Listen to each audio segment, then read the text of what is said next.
we are in the LSXJ with a borrowed trailer, and if you look, there you go, parts car for the Buick, headed home, got it dirt cheap. Pick you guys back up when we get there. Alright, so we just made it back with the LS Jeep. For the first time pulling a freaking car trailer with a car on it. Did pretty good. More on that later. Anyway, this is our 63 parts car for our 62 Skylark we've been working on for a bit. So, as you can notice, it was a little more of a challenge than it should have been, you know, because that side had wheels on it. This side did not. Anyway, we're going to see what kind of shenanigans it'll take to get this thing off this trailer so we can start stripping it down. What I've done is I've taken this huge piece of pipe, God knows how long, 15-20 feet, cut it into 3 lengths, and spread it across the doorway here up to the stem walls, as you can see. Have my cable come along, wrapped around it, through the garage, up to the 2 tow straps from the trailer I borrowed. And I have those wrapped around the wall and hooked up underneath, one around the axle there, one on the shock tower there on the bottom. And what we're going to try to do is fire up the Jeep and then pull it forward across the street, and the idea is hopefully the car will stay put while the trailer slides underneath it and will set down. We're going to see if we can do this without killing anybody. Let's do it.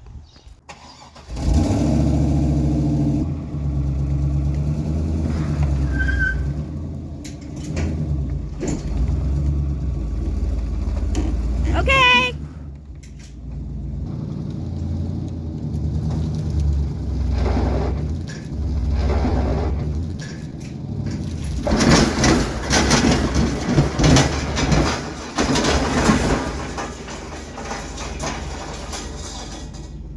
So our LS swap Cherokee here did a great job pulling this thing and the trailer. It's never pulled anything that heavy before, just a little truck bed trailer off to the dump once in a while.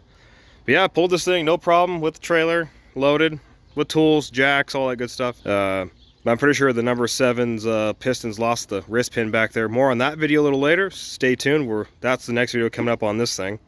And be sure to, if you haven't seen this thing before, be sure to check out the video at the top corner for what this thing is and what all is going on here.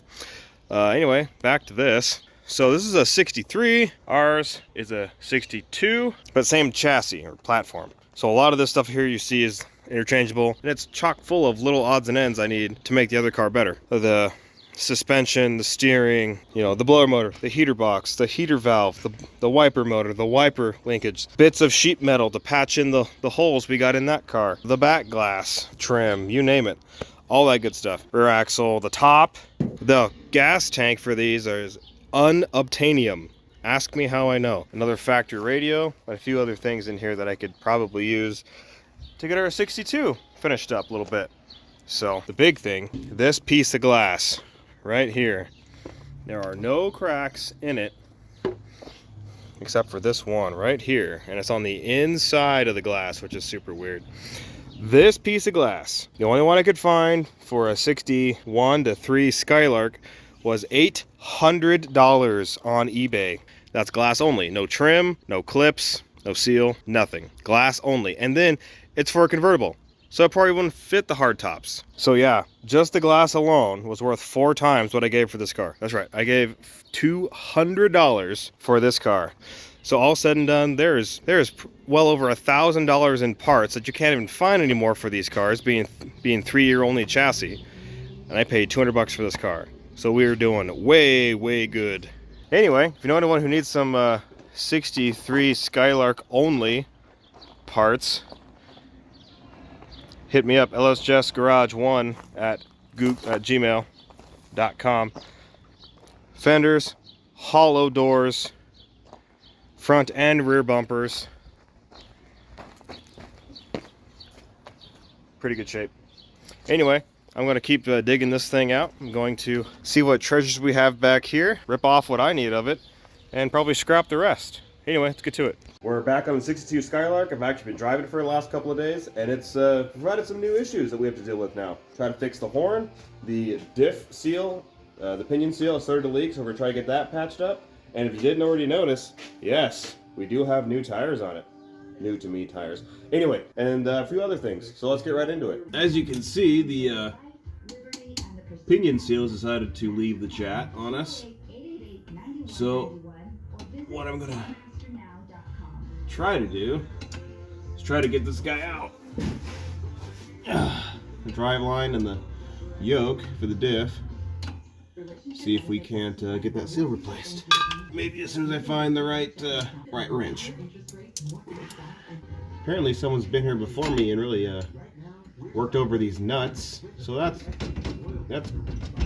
good. Let me go put this thing in park. Yeah, they're just trying to strip. Oh, I see what's going on here. Idiot here just learned something.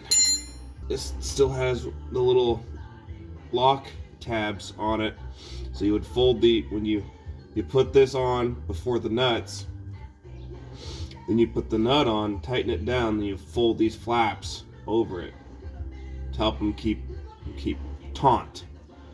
Looks like someone's already busted those off on that side, so I don't know if I'm gonna go back with those. Maybe we'll just go back with some never come off sauce. We'll see. All right.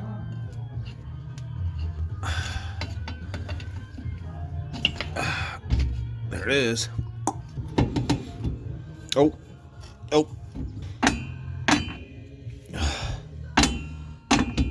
There. All right, let's reset, and we'll try to get that nut off. I'm going to show you what I do to try to keep this stuff accurate. Now, a lot of guys will just zip this off and zip this on with their gun, and so be it. It is what it is. But because I can't afford that, because I will probably never find another one of these, except for that parts car I've got out there now. I have to try to take care of stuff. So we're going to try to do it halfways right. Try to prolong this thing. So I'm going to run the wire brush in here. That way we can kind of see what's going on. The way the socket will actually fit on there correctly. Alright, then we'll give her a blow. Now we're going to take our paint marker. We're going to dab the pinion. And then we're going to dab the nut so we know they're lined up right now. Not down here on the hexagon where the socket's going to be, because that could screw up our mark. Give that a second to kind of dry up. And then what we'll do, just to really ensure how far we've gone, I'm going to put when we put the socket on the gun and the socket on the nut here, I'm going to put a dot on the outside of the socket so I can see it. Put the gun in low mode and count how many times it backs off, so we know about how many times it needs to go back in. And then just looking at the threads right now, it looks like there is 2 threads showing between 2 and 3. And now I have it on video evidence, so I know about what the threads should look like when it's all done. That way when we go back together, it should have the same preload on the bearing here. So we should be good to go.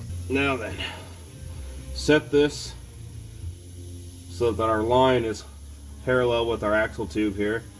Help me mentally get a idea.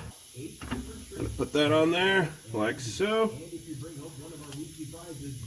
Just gonna verify here.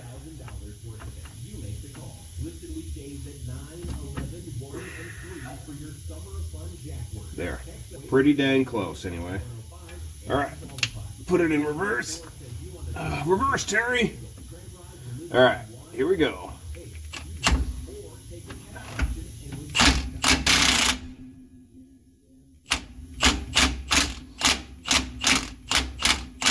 There's 1. There's 2. 3. 4. 4. 9. 9 1/4. I'm going to try to remember that the white dot was facing up here at this park brake cable, so I know where the threads start again. So I'm going to set that aside. May have to bring some persuasion.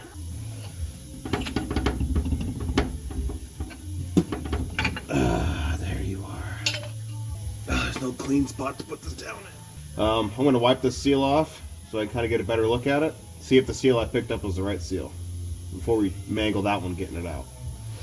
Yeah, I think it's pretty darn close. I think we're going to give it a shot. The other thing is going to be trying to get this seal out, because I don't have one of those seal pullers.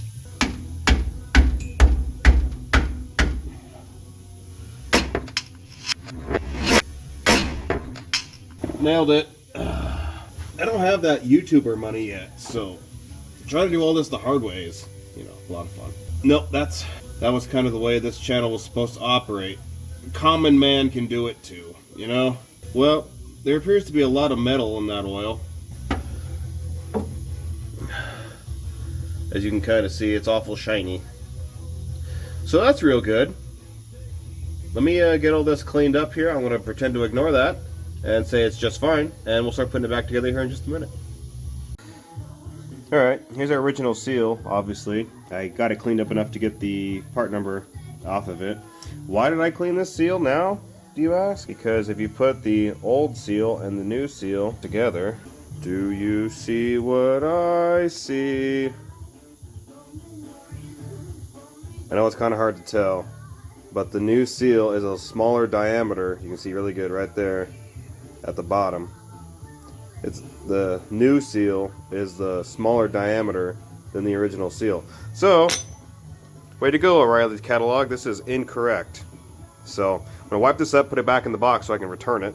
And I called my one of my guys down there at the store and had him cross the original part number. Won't be in until a couple days, I think, coming from Salt Lake. So that's awesome. So now we're stranded. So, well, we're gonna work on something else now. Let's figure it out. And just to clarify, I know it's not the parts guy's fault there at the O'Reilly. I watched him punch in the information for the car here, and that's what the catalog said was right for it. And I had my doubts to begin with. I've run into this before, but the seal, the inside diameter would actually fit the yoke pretty well, but I could already see it's not going to fit in the housing for the pinion. So, what do? Freaking Chinese parts, and God knows who's programming those catalogs and all that kind of stuff. Anyway, moving on. So, as I've been driving this thing, a nasty rattle as I've been driving it down the road. So, I think I finally found it. What the issue was, while I was doing the pinion seal, because I'm fat and don't fit underneath this car very well, I managed to bump the e-brake linkage. I don't know if you can hear that, but that's really annoying going down the road. So I'm going to see if I can't maybe tighten that up a little bit, because that's awful to listen to all the way to work or the store or anything else. Anyway, let me see what I can come up with here, see if we can't get that adjusted a little better. Well, if you're Mortsky, you would just snip all the parking brake cables, remove the linkage and all that stuff. But for me, because I might like to want to use this someday, for now, to shut it up going down the road, we just got a little piece of cardboard stuffed in there. So now you can't even hear it. So it might not be fixed, but it's Mortsky fixed. He'd be proud. Anyway, let's move on to something else. Alright, back in the car. As mentioned, I hate this frickin' steering wheel. Not only is it ugly and too small, but as you're going down the road, you can't see anything, the gauge cluster at all, so real good. Anyway, also the horn doesn't work. I have the cap that goes over that. I'm just taking it off for now. So everything in the car seems to work. All the wiring, the lights, everything else. So I'm pretty sure the horn will work. But I'm going to pull this stupid thing off and see if we can't do some testing and see if we can't get that working today. Oh, well, that wasn't tight at all. That was not dangerous. Good thing I've only got like 50 miles on this thing like that. Holy crap. Alright, I guess I'm gonna get the mallet.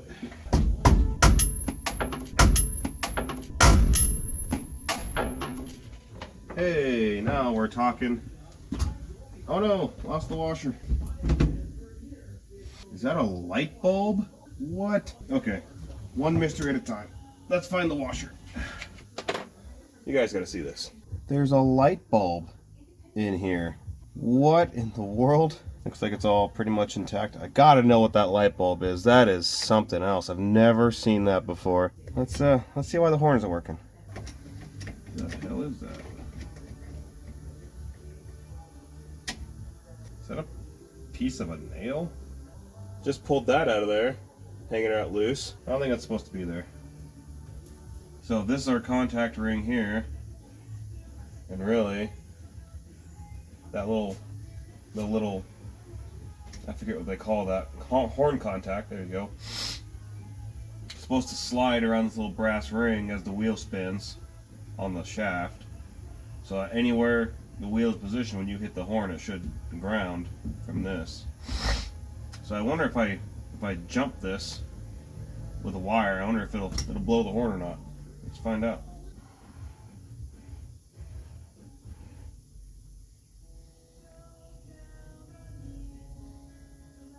Nothing. Alright, got the key in this time. Gonna see if that'll activate the relay when I ground that thing. No, nothing. There's a break in the circuit somewhere.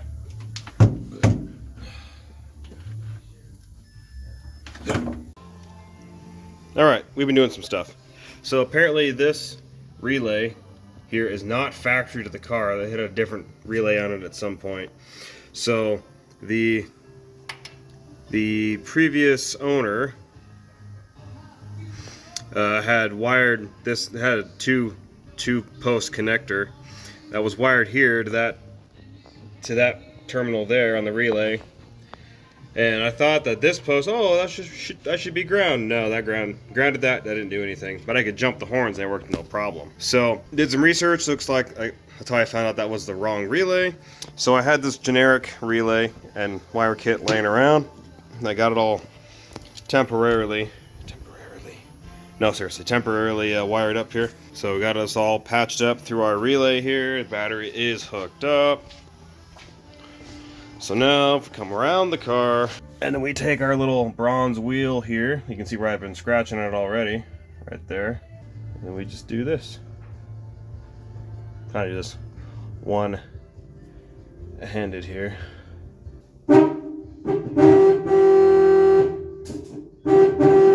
Just like that. Horn works. So now I'll have to go back up front and rewire some of this stuff to clean it up, make it look nice. Should be good to go. Well, probably a good thing I took apart this wire harness, because as you can see, like right there and there and there, this harness has been hot and got some bare wire showing. So I guess we're going to be in here doing all of this too. Probably a good thing we started this project. You can kind of see a lot of this harness has been cobbled together. Looks like they at least tried. There's some solder and some heat shrink connectors in there, but obviously this whole harness has gotten hot at some point. So we're going to tear apart what we need, fix what needs fixed. From about here down to the headlights, it looks like all that stuff is pretty well factory, so I'm going to leave it alone. Might throw some lume on it just in case, but yeah, this is the main problem. So let's work on this for a bit. Yep, looks like our purple starter wire, or trigger starter trigger wire is all goofed up too. Let's see what else we come up with. Oh my god, it's like an onion. Just layers and layers and layers of tape. More electrical tape does not make you an electrician. Doesn't even make you good at wiring in the least. This is ridiculous. And a good way to burn your car down. Don't do this. Oh my god, look at that. Look at what percentage of this wire, just the purple wire. That's like 14 inches of just like raw wire, bare wire. Man, I drove this car like that. That's kind of scary. Anyway, let's keep going. Oh my god, that almost looks like a factory splice. Look at that. That is something else there. Just got that little pinch clamp there, holding these three branches together. Maybe I just...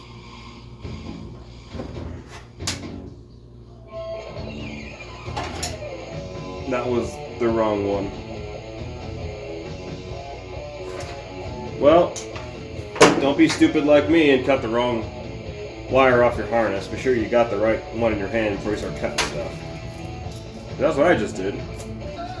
I think this may have been the old external regulator wiring. I believe it's its own branch. It's not going to anything, and it's got a internally regulated alternator on it now, so more than likely that's what that is. This wire looks good between here and here, nearly a foot, so I'm going to cut it back a little bit further than that on each side. Hang on to that. Now I'm going to find another piece of wire, this gauge, or at least close, to scab that in. Do it the right way. Looks like I have some yellow wire. It's the same gauge, probably like a 12 or so. So we're gonna scab these together. Yes, I realize it's not purple, but it's what I have and what's going to work. So we're gonna do it. Here we go. Okay, so we got our chunk of purple that we've removed from our trigger harness. I'm gonna unroll my yellow here. That way we at least get close to the same length. Okay, just like that. I'll leave this for the crackheads. There we go. Okay, I'm going to take my two stripped wires. I'm going to give them a couple of twists here together.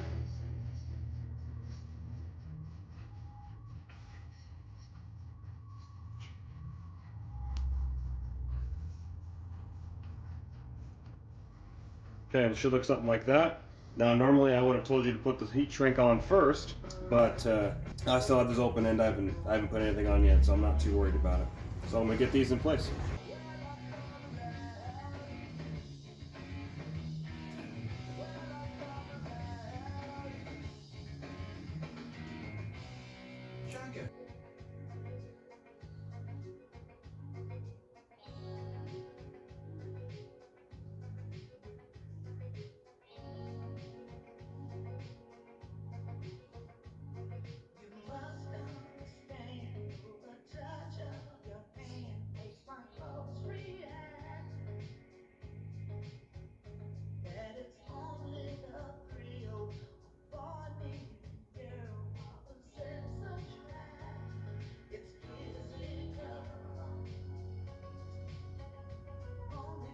And then if you never know, don't touch that. That's freaking hot. So, ask me how I know. Seriously, comments. Ask me. I'll tell you.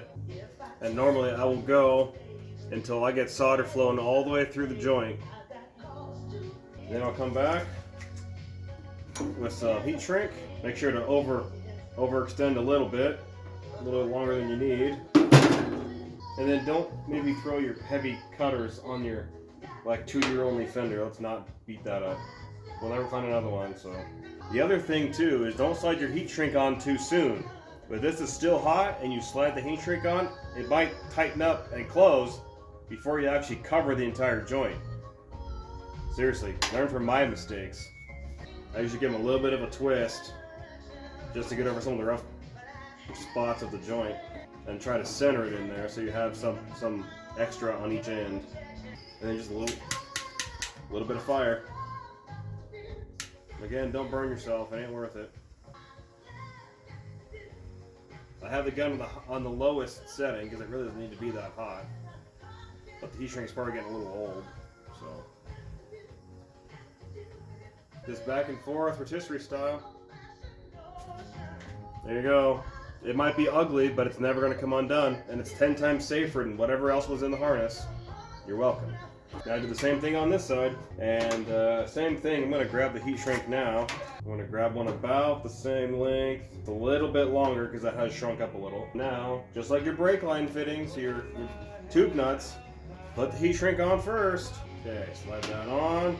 Good and tight here. We'll twist this side. Same thing. Line them up, cross them, bend them over. Now obviously the larger gauge wire you're dealing with, it's going to be a little stiffer. So making sure they're really twisted together tight is important. That looks pretty good. Before we finish, yep, we got the heat shrink on there. We are ready to go. Now I usually dab a little bit of solder on there. Shake off the excess, just like that. And I am going to favor the back side of the purple wire because the strippers split it further back than I had anticipated or intended. So I'm going to favor on the purple just a little bit, but there's still plenty of length over both sides. Try to keep everything else out of the way too because you are using heat. Okay, looks good. Trigger wire fixed. And then as I'm pulling these wires apart, I'm going to try to reroute them so they're not all twisted and tangled up together. And that over and over and over and over and over and over again. And that's what this takes to do it right. I'm sure some of you are screaming at me right now, oh, that's not right. You're doing it wrong. Yeah, well, probably 15 to 20,000 miles on my Jeep Cherokee, on-road, off-road, towing trailers, you name it. No issues, not one solder has failed. Seems pretty right to me. Anyway, something else I noticed is it looks like our add-on alternator is self-exciting, so it just loops back up to the output post of the alternator, which can work. Some have had success, some don't. It just entirely depends. So far, it's been working okay, but I don't know if I like that long term.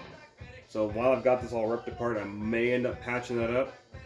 I believe it's supposed to be the exciter wire, and so far the light is working. It stays on when you first start the engine, but you wrap it, you give the throttle just a little bit of a blip. It'll kick the idle up, and it'll excite the alternator, and it kicks the light off. It appears to be working. So maybe I leave it for now. Maybe we'll do it correctly. Who knows? We'll see. So these are the extra wires running to the oil temp and oil pressure dummy lights in the cluster that have been bypassed to go to the gauges hanging underneath the dash. So those are set aside for now. Got everything all cleaned up. Got it tied into our positive battery post for the alternator. Runs in these nice little trays from the factory. You see there on both sides. Runs down. And as you can see, our updated internally regulated alternator, it's got the little 2-pin connector, but as you can see right there, that dual pin wire, that dual wire there, that one was actually going to our horns that fed into its own connector, but I snipped it off and fed it into that terminal. So now it is feeding the ignition switch positive to ignite the alternator, and then runs up through this red wire here to the positive on the coil. Seems to work pretty good. Come back out here, come in here, turn the key with the switch. Just like that. It's amazing. So, car hasn't burned down. We're not blowing fuses, not letting the magic smoke get anything. So far, this is good to go. Now that I've got the right seal, I'm just gonna wipe the snout out here and hit the outside with it. Oh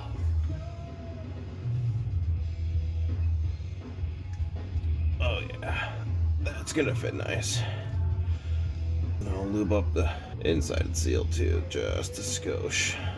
And come back with our way too big a hammer here. And wipe this off down here at the bottom of the snout where it was obviously leaking. Fresh out of brake clean. So just wiping it down is just gonna have to be enough. Gonna wipe up the sleeve here. Try to get this lined up. All right, now put our dot back facing up this brake line. That's where it starts. All right, so there's our quarter. 4, 5. So we're at 6. Perfect. Dot, dot, dot. And just over 2 threads showing. Perfect. Now we just gotta fill it up with oil. What's really nice about this whole situation, Buick that I'm trying to put together and stuff, it's absolutely on a budget. We talk more about the budget and how much we have in it versus how much we've got out of it so far. Stuff we can talk about all that stuff later in the video, but it's an absolute budget, just proving that literally anybody, if me myself, who has a whole household to run, no kids, but a wife who is unable to work with one income, working full-time, sometimes working 2 jobs, somewhere north of 70 hours a week, can do it. Someone like me in my position can do it. Literally anybody can. And this $200 parts car is going to help us do that. So let's start ripping into this thing, see what this thing has to offer. I'm going to start with the low-hanging fruit here, i.e. seatbelts, so we can be safe. Comment down below if you get that reference. Anyway, my car didn't come with any seat belts. I'm sure it did from the factory. I think the provisions were there, but it didn't physically have the belts, whereas this car does. Good luck finding another one of these on the internet. Money.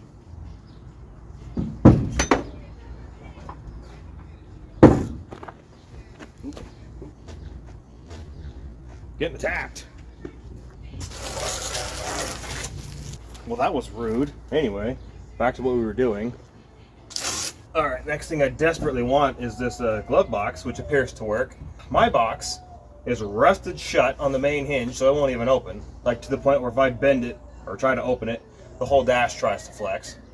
And mine has the latch here, whereas this one has the door, the hinge, and the actual box, if we can manage to save that. So watch this. Plus, there's currently nowhere to store anything in that car, so you know, this is nice to have.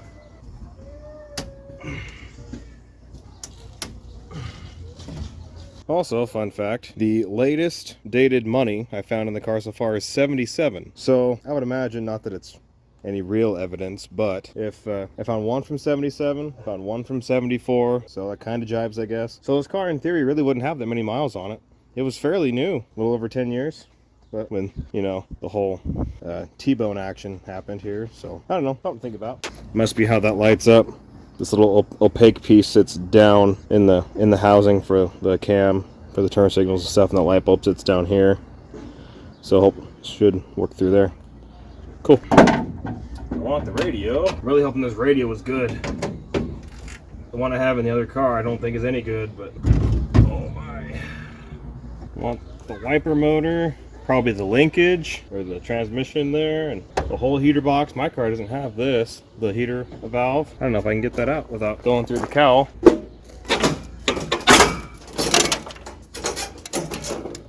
Just like that. Oh, look at the grating under there. That I was not expecting to see. Set that in the cell pile. Cool, that's what that looks like. Motor's free. Will it run? Just kidding. Yeah, another bonus, the heater core. Never see another one of those, I swear. Lots of spare parts that you will never find on the internet ever again. This was a steal. All right, guys, as promised, we're going to go over the budget of this car. That way you kind of see where I'm coming from and see why this really adds up. Let's do it. All right, welcome to LSJess's Hot Rod Math. Here we go. All right, in our first column, cost of the car, I bought it for $1,500. The owner I got it from wanted $2 grand. I talked him down to $1,500. So take that into account if you'd like. I like to, but that saved me $500. So there's that. Anyway, they were those were Miata seats in that car originally. 90 to 93 Miata seats in great shape. Online selling for $500. I sold them on Marketplace, $200. The Calchrome wheels. I didn't want to run on the car, sold those for $100. Now then, the fun stuff. Brakes, the tires, mountain balance, the diff repair you just saw, the undercoat, the with the rust reformer and the undercoat, all that stuff. The tune-up with buying the used carb from a buddy, and the oil change, all that stuff. Bought an oil pump kit. You haven't seen us go through that yet. The seats, yeah, the 65 GTO. Low back, black vinyl bucket seats. Those were a good chunk of change. I didn't have this money. One of my buddies owed me a bunch of money for some work I had done for him, so he actually picked those up for me. We called us even. So take that as you will. It's kind of a gray area. I'm going to put it on here because essentially that's what it would cost me to do it. I put miscellaneous for $50, some fuses, light bulbs, some bolts, that kind of stuff. This is pretty complete of everything I know of so far. So right now we're sitting real good, 26, 25 respectively for this running, driving, street legal 62 hardtop Skylark. I mean, are you kidding me? 26, 25, how can you not be ecstatic about that? Come on, that's freaking awesome.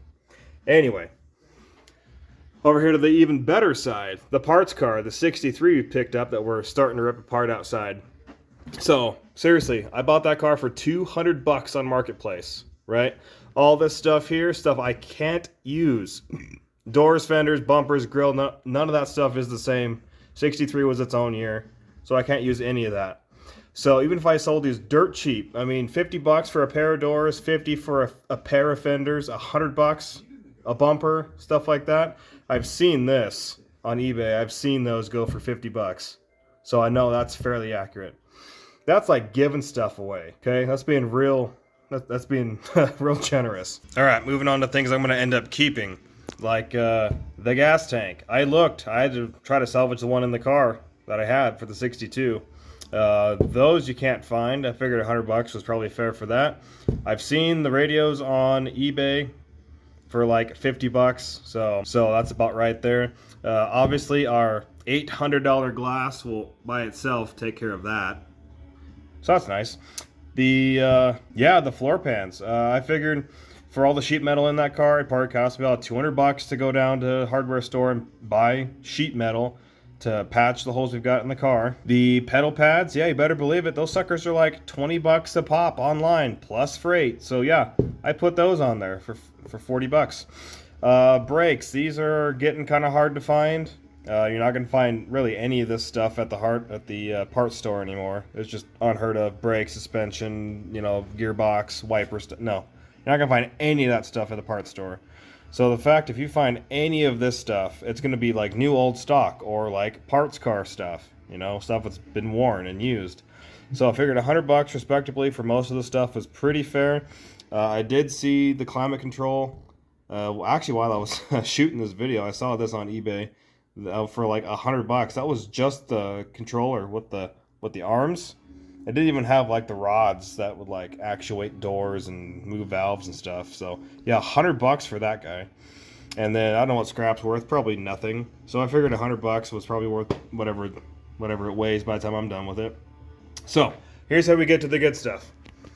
Right now, the 62, the one we're driving, I got about 26, 25 in it, all included. With the 63, the parts car that we're parting out, I'm going to sell a bunch of stuff, going to keep a bunch of stuff. Again, respective values here. I got about 2140 as far as I can tell, as far as parts that are here, and conservative prices at that. Anyway, right now, total investment, $485 is what it's going to cost by the time all those parts for the 63 are sold. The car is scrapped, and this car should be in pretty freaking nice shape. I mean, let's be honest. Who isn't happy with this car at $26.25? I mean, come on. What are you going to go out and buy right now that's half as cool as this, half as unique as this, for anywhere near that cost? 2,600 bucks? Come on. That's phenomenal. That's high rotten for you. Play it smart. Be patient. Be a good negotiator. Know what stuff's going for. Know what works with other stuff. You know, year splits and different generations and bodies and all that kind of stuff. Do a little bit of research. Take a little bit of time. Do some homework. Really understand what's going on here. And again, if a dummy like me can make this happen, literally anyone on planet Earth can. I'm not just saying that. So seriously, get out there. Find something. Get that second job if you have to. Put some money away. Put some effort in. And make it happen, guys. It's out there if you just look. And be sure to show your support. Like, share, subscribe, all that good stuff. Hope you guys learned something. I hope you guys are enjoying the 62 Buick like I am. Trying out the whole parts car thing. Just gonna just see what we can make happen. I am the common man, you know. No YouTube money or family money or anything like that here. Just what you see is what you get. Appreciate all you guys. We'll see ya on the next one.